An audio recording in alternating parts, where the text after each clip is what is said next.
Chers téléspectateurs de DRTV, bonjour. Merci encore une fois de votre fidélité.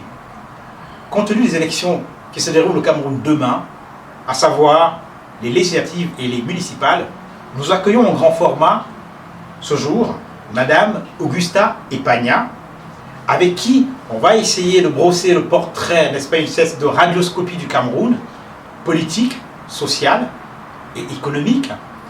Nous allons essayer d'aborder certains sujets comme le retour de la fille Ahidjo au Cameroun.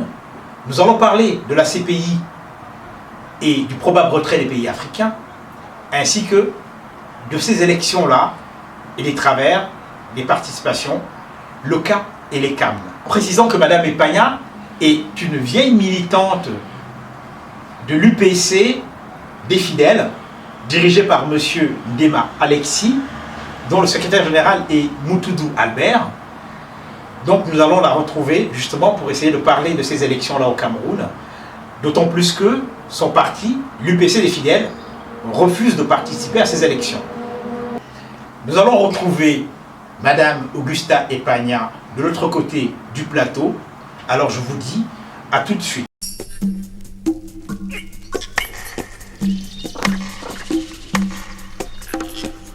Bonjour chers téléspectateurs, nous retrouvons donc sur le plateau Madame Epagna.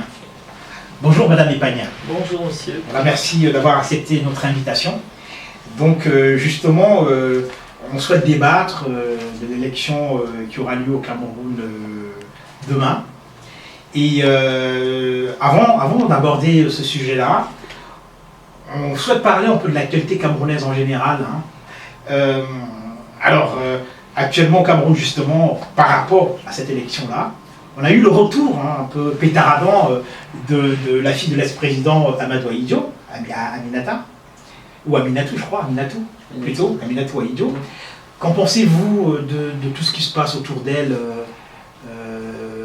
des rumeurs, il y a cette correspondance épistolaire qui est un peu violente. Qu'en pensez-vous de cette situation ? Bah écoutez, déjà moi je trouve malheureux que les feux de l'actualité soient mobilisés par ce non-événement, parce que somme toute, que la fille d'Amadou Ahidjo puisse rentrer au Cameroun, tant mieux pour elle, mais je veux dire que, qu'est-ce que ça change au quotidien des Camerounais ? Qu'est-ce que ça apporte au problème de survie de la majorité des Camerounais? Sincèrement, je ne le vois pas. Pour moi, c'est vraiment sans intérêt. Le fait qu'elle rejoigne le RDPC n'est pour moi qu'un élément naturel, puisque son père était le père de l'UNC et que le RDPC est l'enfant de l'UNC. Par conséquent, elle reste dans la lignée et dans la continuité. Alors après, effectivement, il y a eu des problèmes de succession entre Ahidjo et Biya en 82, mais c'était des problèmes de pouvoir d'homme, c'est-à-dire qu'à un moment donné, on a pensé qu'Ahidjo était malade, ou on a fait croire qu'Ahidjo était malade, il a pensé pouvoir reprendre le pouvoir, or une fois Paul Biya installé au pouvoir, a voulu le garder. Donc fondamentalement, ce ne sont pas des choses qui ont une incidence concrète sur la vie des Camerounais, au sens où ça ne porte pas des orientations différentes. Je veux dire que, et donc par conséquent, c'est pour moi un non-événement. Elle rejoint sa famille politique, et comme malheureusement ça se fait au Cameroun, évidemment elle en est récompensée, on lui verse des millions et on la remercie de rejoindre le bercail. Et puis voilà, donc bon, c'est ce que je peux dire par rapport à cette affaire-là. Pensez-vous justement, parce que bon, c'est actuellement ça, comme ça se raconte au Cameroun, qu'elle a trahi le serment de son père. Après, nous, c'est vrai que bien qu'Ahidjo ait largement contribué à la répression contre l'Union des populations du Cameroun, et au-delà de l'Union des populations du Cameroun, contre l'ensemble des Camerounais qui ont osé à un moment ou à un autre dire qu'ils n'étaient pas d'accord avec tel ou tel aspect de sa politique, nous étions pour le rapatriement de son corps au Cameroun. parce qu'on pense que tout individu, quelle qu'ait été sa trajectoire, d'abord a le droit d'être jugé, doit être jugé, pas le droit, a le droit bien sûr, mais doit être jugé. Ça c'est un aspect. Donc pour nous, par exemple, si nous avions été au pouvoir à un moment donné, on aurait jugé Ahidjo pour tous les crimes commis contre l'État et contre la population camerounaise, mais a aussi le droit de pouvoir reposer une fois mort sur sa terre natale. Donc ça c'est une position de principe qui nous semble tout à fait... Donc je crois que pour moi la rupture avec une promesse faite au père ou à la mère, ça c'est, je dirais que c'est des problèmes j'allais presque dire de famille, si je puis dire. Voilà. Alors justement, bon, on va parler justement de cette élection qui a lieu demain au Cameroun, enfin double scrutin, municipal et législatif. Votre parti, qui se revendique être l'UPC originel, ne participe pas à cette élection-là, contrairement à la plupart de partis. Je crois qu'on comptabilise 43 partis qui participent à cette élection, à ces élections-là. Peut-on savoir pourquoi vous ne participez pas à cette élection? Alors, écoutez, l'UPC, l'Union des populations du Cameroun, qu'on appelle communément dite des fidèles, selon les médias, souvent pour nous différencier, on dit l'UPC des fidèles. D'abord, nous on considère qu'on est l'UPC tout court. On est l'UPC et on reste dans la totale filiation et dans la totale lignée des fondateurs de l'Union des populations du Cameroun, c'est-à-dire Oumniobé, Félix Roland Moumié, Ernest Ouadier et tous ceux dont on parle moins souvent, Ousseinde Afana, etc. Et on considère qu'au jour d'aujourd'hui, 53 ans après la prétendue indépendance du 1er janvier 1960, le Cameroun n'est toujours pas souverain et pleinement ne dispose pas de la plénitude de ses moyens pour satisfaire les besoins et du pays et de la population. Par conséquent, nous n'avons jamais, je dis bien jamais, collaboré ni avec le président Amadou Ahidjo, ni avec le président Paul Biya. Et ça revient donc à dire que tous ceux qui se prétendent être de l'UPC et qui ont collaboré ne sont pas de l'UPC. Il faut savoir qu'en 90, au lendemain du rétablissement du multipartisme, des UPC factices ont été créés pour effectivement brouiller les cartes, brouiller les pistes, parce que malheureusement, on est la mauvaise conscience de beaucoup de Camerounais, dans la mesure où on est le creuset du mouvement nationaliste camerounais, et que c'est nous qui nous sommes battus pour l'indépendance, et que cette indépendance n'est toujours pas acquise aux 53 ans après, dans quelque domaine que ce soit, ni dans le domaine économique, ni dans le domaine culturel, ni dans le domaine social, politique, etc. Par conséquent, nous considérons que nous sommes l'UPC. C'est l'UPC qu'ont voulu les fondateurs et qui correspond aux intérêts de la grande masse des Camerounais. Donc nous n'y allons pas, je viens à votre question. Et justement... Oui, me ramener là-dessus, ne vous inquiétez pas, j'ai pas perdu le fil. Non, par principe, on n'est pas contre les élections. Ce serait absurde d'être une organisation politique et de dire on est contre les élections. Nous sommes pour les élections. Nous avons choisi de conquérir le pouvoir politique par la voie électorale.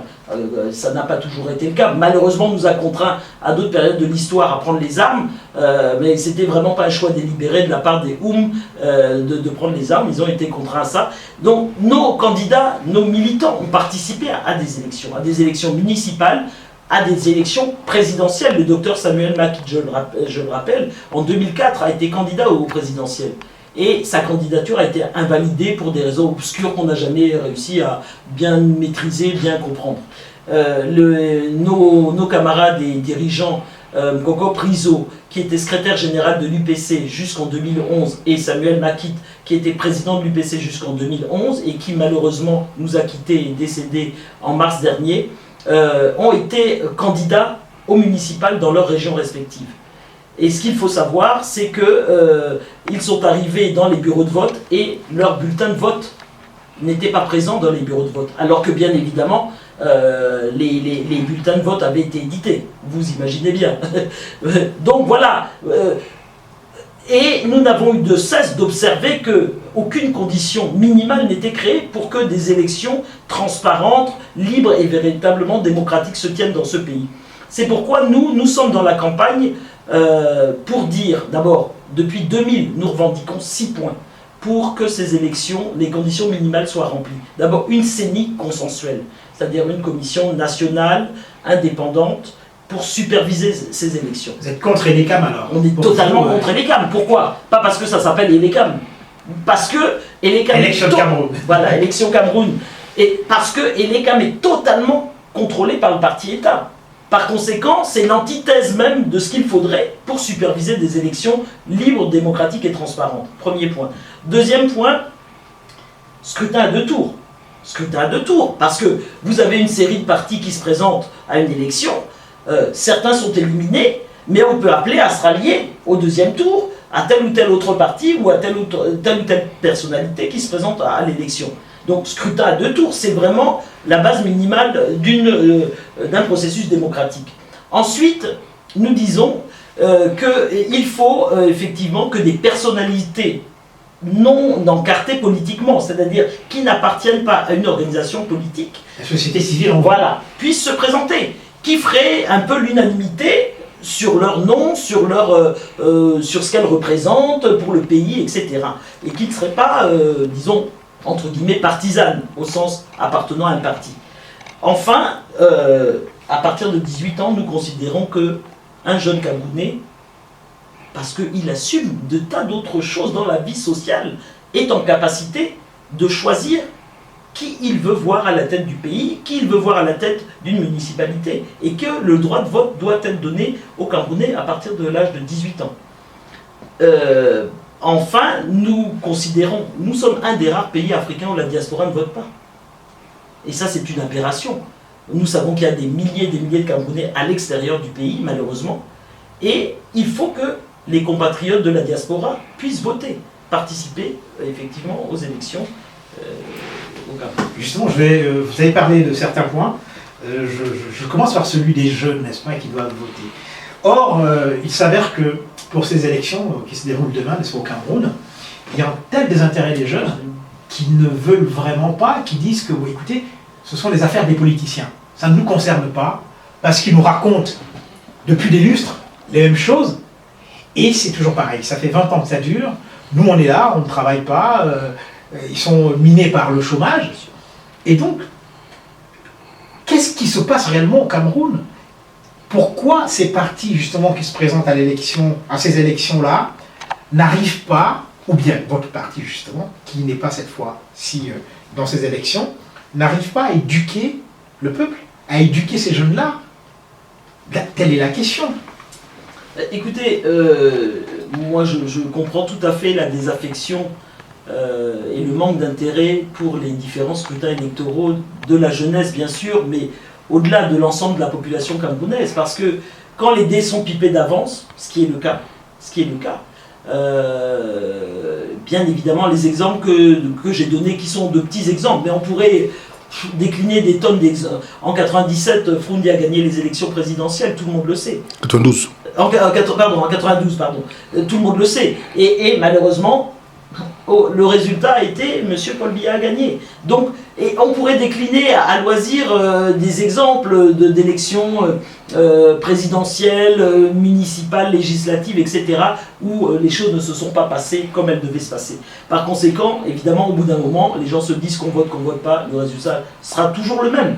Et qui plus est, tout cela n'apporte rien de plus, malheureusement, à leur quotidien, qui, comme vous le décriviez à l'instant, pas de travail, un chômage endémique, vraiment, c'est monstrueux de voir des jeunes, y compris des jeunes qui ont étudié, qui en sont réduits à être laveurs de voitures, à être benskinner, à vendre des cartes téléphoniques, etc., à faire des petits métiers, alors que le Cameroun a besoin de se bâtir et de se construire dans tous les domaines. Donc les gens sont désabusés. Et nous, par rapport au rôle d'éducation, nous pensons que c'est un tort de ne pas s'intéresser à la politique. Comme on dit, si vous ne vous intéressez pas à la politique, elle s'intéresse à vous. Parce que la politique, c'est quoi? c'est l'art de gérer la cité, c'est tous les problèmes quotidiens, c'est le travail, c'est l'école, c'est l'assainissement urbain, c'est toutes les questions de la vie en société. Donc on est intéressé, bien sûr, ça nous regarde. Donc il faut que les citoyens se mêlent de ce qui les regarde et fassent de la politique. Faire de la politique, ça veut dire qu'aujourd'hui, la majorité des citoyens doivent dire « nous ne sommes pas d'accord avec les élections, la façon dont les élections se déroulent au Cameroun. Nous pensons que pour que des élections démocratiques, libres et transparentes se déroulent dans ce pays, il faut telle condition. » Je les ai énumérées tout à l'heure, je ne reviens pas dessus, la CENI, etc., etc. Par conséquent, il faut s'en mêler. Si, imaginons que les Camerounais se mêlent de ce qui les intéresse, et soient dans tous les bureaux de vote pour contrôler le processus. Mais ils auraient pu, par exemple, je citais l'époque où nos camarades ont voulu se sont présentés au municipal, ben, ils auraient pu protester, faire entendre leur voix, exiger que ces bulletins de vote soient là. Et à partir du moment où les gens se mêlent de ce qui les regarde, ça veut dire qu'ils peuvent contrôler le processus de bout en bout, du début à la fin. Et c'est ce qui doit se faire, c'est ce qui doit se passer dans ce domaine-là, comme dans tous les autres. Et pour, disons, contribuer à cette éducation populaire dont vous parlez, ça fait plusieurs sessions de l'université populaire que nous organisons, malheureusement, pour le moment, seulement à Douala, mais nous espérons pouvoir le faire à Yaoundé, à l'ouest, à l'est et au nord, enfin un peu partout. Mais je vous dis qu'on nous met énormément de bâtons dans les roues pour pouvoir organiser ces universités populaires sur des thématiques diverses et variées qui concernent la vie de la cité, la vie des citoyens, et au cours desquelles on fait venir des gens pointus dans différents domaines pour échanger avec la jeunesse, pour échanger avec la population. Alors justement, ces partis-là qui se présentent à ces élections, n'est-ce pas, qui sont, on va dire, pendant quand même de l'UPC hein, originel, que leur reprochez-vous finalement Est-ce que vous vous dites que ces partis-là ne servent à rien, se portent à la limite caution du pouvoir en place? Alors, deux choses. Quand vous me posez la question, est-ce que vous parlez des fameuses UPC gouvernementales? Pas les UPC, tous les partis, que les 43, non, les 42 partis qui vont combattre, on va dire, le RDPC pour ces deux élections qui se déroulent demain au Cameroun. Si vous permettez, je répondrai en deux temps. D'abord, sur les UPC gouvernementales. UPC gouvernementale veut dire rien à voir avec nous. La plupart des gens alors je parle des dirigeants, des principaux dirigeants, malheureusement, vous savez comment ça se passe chez nous, il y a sûrement de braves gens qui croient être dans l'UPC, qui dans des régions de ces responsables-là, sur des bases un peu de clan, un peu familial, etc., ont adhéré à ces UPC-là, ou pensant peut-être résoudre quelques problèmes aussi, peut-être, parfois.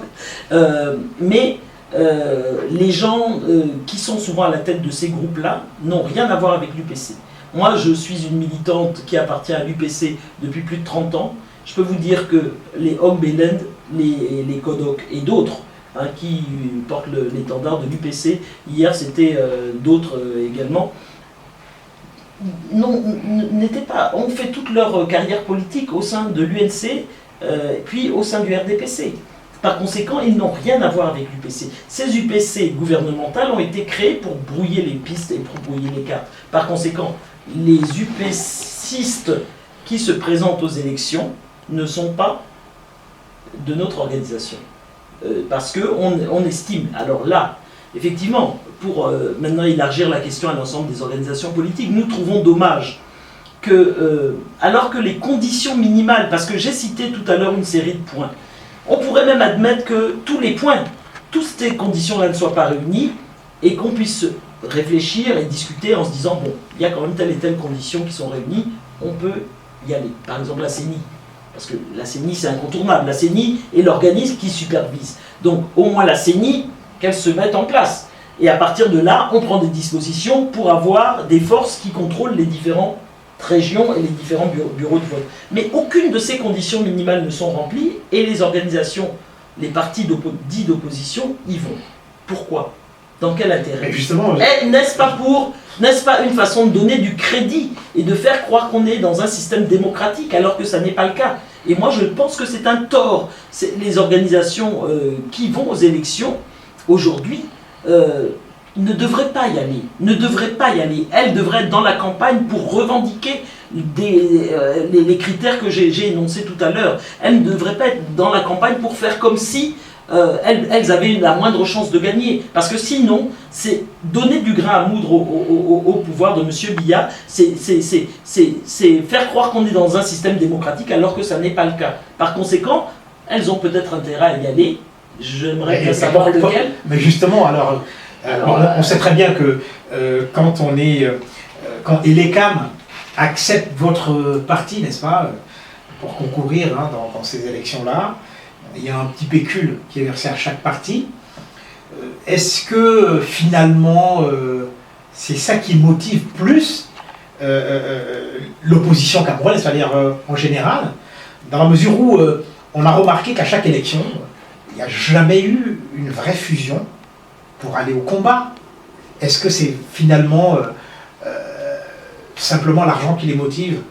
C'est pas impossible, je ne sais pas, faudrait les interroger là-dessus, mais c'est vrai que c'est très questionnant et en tout cas, si ça n'est que l'argent qui les motive, c'est bien dommage. C'est tout à fait dommage et je crois que ce n'est pas mettre en avant les intérêts du pays et les intérêts de la population. Parce que la question qui se pose à nous aujourd'hui, c'est que après 30 ans de pouvoir sans partage, M. Paul Biya a 80 ans aujourd'hui, personne n'est éternel, par conséquent se pose la question du devenir politique de notre pays.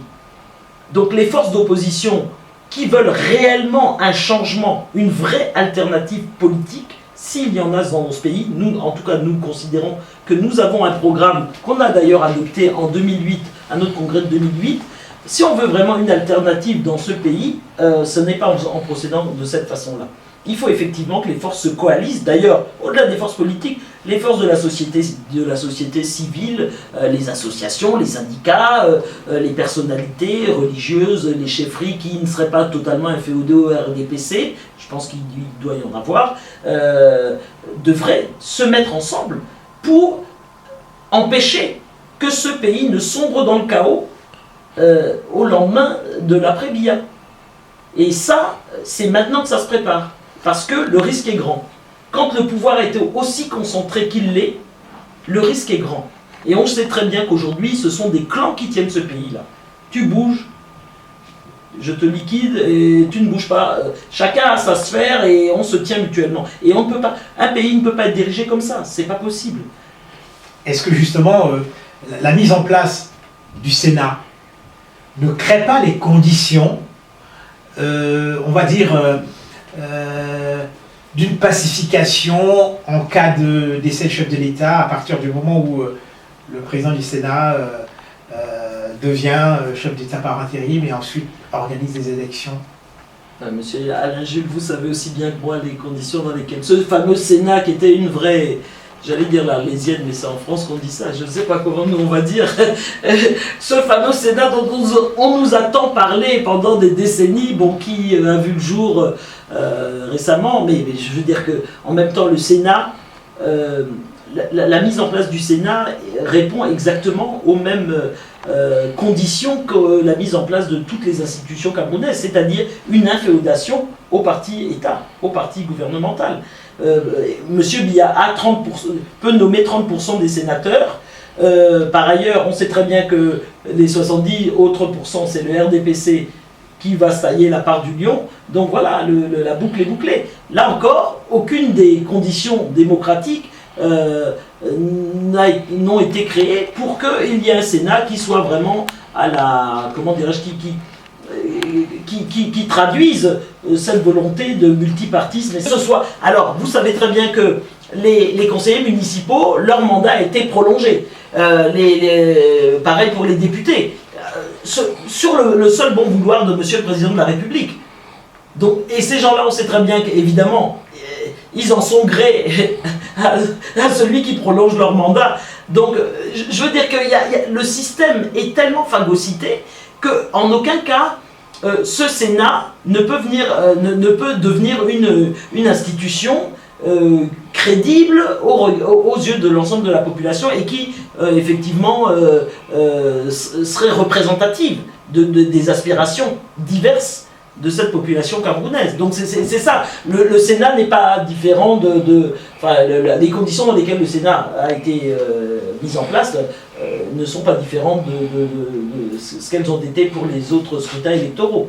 C'est en ce sens-là. Justement, je vois votre programme, oui, qui est intitulé « Le Cameroun doit changer ». Que proposez-vous réellement?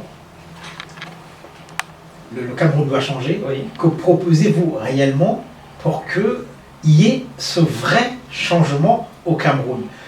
Pourquoi cette question? Simplement parce que les partis politiques qui participent à cette élection-là, à ces élections-là, parce que bon, c'est un double scrutin, on ne les voit que lors des élections. Comment expliquez-vous ça? Comment peut-on changer réellement?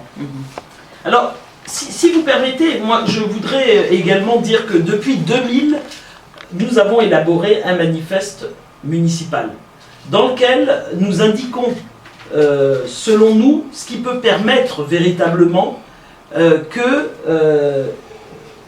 un conseil municipal joue pleinement son rôle, qu'une municipalité puisse réellement contribuer au bien-être des populations de sa circonscription. Et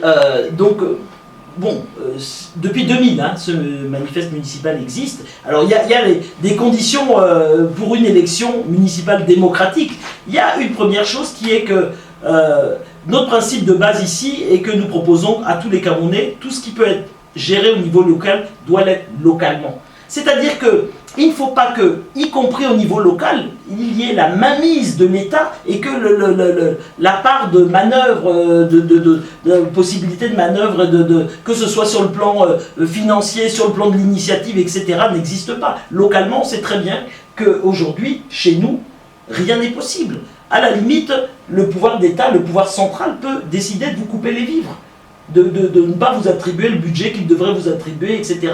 Il n'y a aucune marge de manœuvre possible. Il y a une totale emprise de l'appareil d'État central sur le local. Et ça, c'est pas normal. Donc nous avons des propositions par rapport à ça. Pour en revenir maintenant à des choses, disons, plus générales.